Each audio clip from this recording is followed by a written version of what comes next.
gabi mga madi, another day, another life. Update sa mong kinabuhi diri ni Kumare. Karon diha mga madi, tanawan ninyo ang among lapnoy-lapnoy ay mong katingala kay pero mamintig yun na starring ang pangalan, ang naong ug ang iyang pagkapugi. Namahaw ko din ha mga madi, tanawang akong sudan burag pang rabbit-rabbit ba, burag rabbit nga nagkaon. Unya karon mga madi, tanawan ninyo na siya din ha mga di.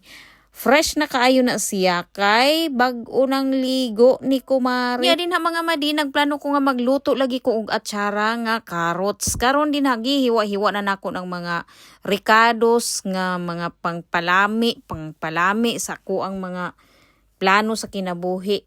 Karon din na inaana man na mga madi kay basta gusto ka nga naa kay goal sa imong kinabuhi imo ginambuhaton, dili pareha nang uban nga magpataka lang di ka balo mo sunod sa protocol burag ipang kulira. Maglagot ko aning mga tao nga kuan kayo kay gusto nila nga mo apil lang sila nga wa sila gibuhaton. Tanawa din ha mga madi, ako nang gimikos-mikos na ako ng mga panghalo din ha sa ako ang mga ricados nga kompletos ricados na mga madi. Kani ako ani siyang lamingon og tulo ka semana hantod pila ka tuig dili ni ma-expire mga madi. Hinahinayon na ako nagkaon nga hantod maabot sa 2027 ay mo pagbuot kay ako anang recipe. Og diri mga madi, nagdali-dali na ko dihag panghipos kay na ako'y lakaw karon, na ako'y plano.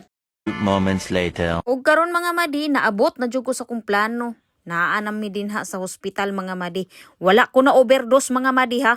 Naghatod ra ko sa akong mga customer sa ilahang mga order nga mga itlog. Na diha mga madi kay nagutom ang mga person. Nag-order ko no sila din ha og kanang pizza. Pizza 3, pizza 2. Habas sa kamo na'y pagsabot. Unya kay padulong na ni uli naman mi ana. Hagoy pagkalami-lami sa ngisi sa amo ang lapnoy-lapnoy nga maogi amo ang nakuanan nga nagtan-aw siya diha og kaning Miss Rachel kuno. Na ning bataan ni kagamay-gamay pa kabalo na mo tan-aw og TV. Kabalo na magngisi-ngisi, bura jug korek, burag ambot lang og nakasabot baka na siya sayang gitan-aw mga madi. Tan-awan ang iyahang style o mulingkod siya din sa iyahang kuan. Kapit naman ni man mga madi, daghang salamat sa pagtan-aw.